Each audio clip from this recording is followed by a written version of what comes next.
Hello everyone, and during the summer preview we had a lot of confirmations for the old world. One of them, and the most exciting one, was that the Border Princes were going to get an Army of Infamy. This is in the War of Cetra's Fury book. But alongside that, there is a Dwarf Slayers list, which is something a lot of people have asked for, because Dwarf Slayers, you know, getting finally to do a Karak-Kadrin army, especially since we have a brand new model of Ungren Iron Fist, is something a lot of people wanted, but it's also kind of confusing. There's a lot of stuff that they could have done with the dwarfs, and I do wonder why they're going to do the Armies of Infamy for the Dwarven Slayers in a book unrelated to dwarfs. So there's a few things to talk about, and I want to do that today, so let's just jump right in. Now, there's a decent amount of Slayers already available when it comes to the old world. You have access to generic Slayers, which themselves can be made into a core unit if you're playing as a royal clan with Ungrim, but I'm assuming that this will be different. They're going to be just generic core for a Slayer for army.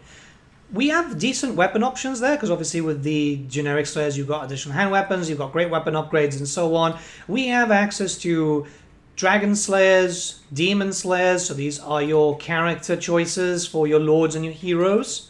We have access to the Doom Seekers, which are a secondary type of character, mostly found on the special section, but I imagine that they could end up becoming a proper character choice. And obviously we have the Goblin Hewer, which is a pretty interesting type of machinery. Obviously it's a pretty odd choice. And unless I'm looking at something weird here, you can't field them in a royal clan. You actually have to field them in a standard Dwarf Mountain Holds army. So yeah, there's already a decent amount of units, but the problem here, before we start going into other missing parts, is that they're all metal. So if you're trying to build up a Slayer army, you know, Slayer Command, which comes with 4 minis, basically 2 commanders, you can use one as a character, a battle standard bearer, and a musician. That's £28, right? That's already getting kind of pricey. And then Dwarven Slayers for 12 minis is $52.50.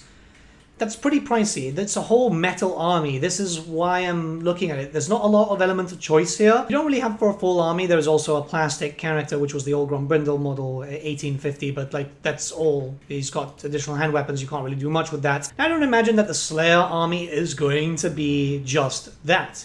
Keep in mind that it's very likely you'll still be able to use normal Dwarf Warriors. They'll probably be moved to Rare or Special, probably some War Machines, all the basic stuff that you can kind of expect. Just kind of retooling the army list doesn't really make a Slayer army now, does it? This is why I'm a little bit confused as to why they went with a Slayer choice. There are some things that they can do, however. Slayer Pirates could come back. These were a Dogs of War unit with Long Drong, but they could do the same thing as they did with Malachi McKayson, which is just replace that or just make that the generic hero, commander for the army, and that's it. You've got Slayer Pirates, that gives you a small range unit, very similar to that of Empire Militia, which are better at melee than anything else, but yeah, you know, it's a little bit of an option. It's still going to be very pricey though, because coming back with that, it's going to be split up into 2 boxes. Once again, you'll get the command, and then the standard pirates in another box. I don't know how a lot of people can justify a full metal army. We spoke about this also with the Border Princes, where maybe if a plastic kit comes in to retool some old stuff, that would be very useful, and I could see that happening here. The Dwarf Slayer models are incredibly old. Very, very old, where they have not aged too well. This is not just the Slayer Pirates, but that's generic Slayers too. The metal ones for the characters have aged fairly decently, because I think they were casted a little bit later on, but if you're going with the mentality of trying to make a proper Slayer army, well, that's going to be a problem. That's going to be a massive problem. But if they do want to keep these old metal iconic models, because yes, while I have bitched about the Slayers, they are very much iconic, maybe they can start introducing some new stuff in an effort to actually allow for new plastic, maybe even some resin. I know some people aren't keen on the resin, but lately the old world resin that I've been playing around with, like the new characters and so on, has been fairly decent. Actually, I finished Crawl Mode for the embargo and didn't even have to use any green stuff, which was wild. A Slayer BSB is kind of given. It's been something that we've been seeing a lot more BSB options. The Empire now have access to Engineer BSBs, or, you know, the Beastmen with Doom Bull or Go Bull BSBs, so that's cool. But what about something completely new? A new unit would be nice, but I don't know how they could do this. Honestly, I was expecting Doom Seekers to remain a unit, kind of like their interpretation in Total War Warhammer. But at this point, I think maybe just some character options can come in. We could see a Slayer Engineer, kind of like the revival of Malachi. Probably not Malachi himself, but you know, if it's happened once, it can definitely happen again, which would then introduce the possibility of being able to use more war machines. And to be honest, some sort of Slayer priest might be cool. I don't think there's any mentions of any Slayer priests, runesmiths, or anything, but we've seen something in that vein when it comes to the Age of Sigmar franchise.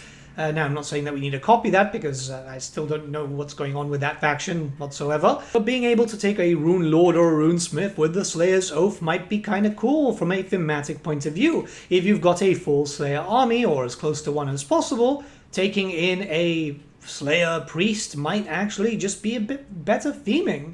I'm curious as to what type of content we'll see here, because this is a 48-page supplement. It's not really that large, and it's got, what, some lore for the Tomb Kings, some mounts for Khemri, which, yeah, I mean, not the most exciting thing for Khemri. The Dwarf army is going to need a separate set of rules, which I honestly do not know what type of rules they can already do here, as the royal clans kind of cover that. Maybe more focused on just hunting down specific characters.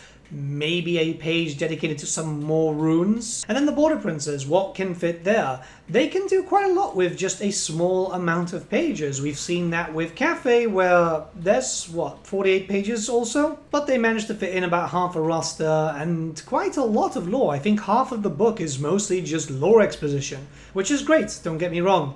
I just kind of hope that the War of Setch's Fury is not all lore heavy and then we're missing out on a lot of stuff here. I think the general want from the community, as far as I've seen, is a lot of people been wanting a second round of Arcane Journals, so it feels weird to get one of these mishmash books. Well, in fact, we're getting a second one for Grand Cafe already, so since Cafe is getting a second journal, wouldn't it have been wise just to start off the next round for everyone else?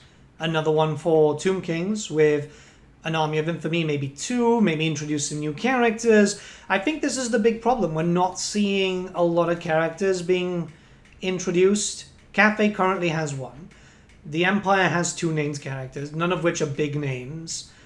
I think the biggest names in the setting right now are Golrock for the Warriors of Chaos and, well, the Wood Elf ones, I guess, because they've been there for a while. It's not a lot. It's not a lot. And there is some big names around this period. I'm not saying Magnus the Pious just yet. He'd be too young. But that's what's kind of expected. Everyone was expecting a second wave to just get everything going. Introduce some maybe new units, even though it does feel a bit too early. I don't know. Maybe this is just the interim. We don't know what's going to happen. We're already in our second year. I very much doubt that we're going to be in the 3-year format. Mostly because the old world is still relatively fresh. But we're going to have to wait and see there. Let me know what you guys think about this. I'm just finding it super odd. I'm excited and I can't wait to see what's there. But it's either going to be way too expensive or they've got some sort of plan. Have a great day, everyone, and I'll see you all again very, very soon.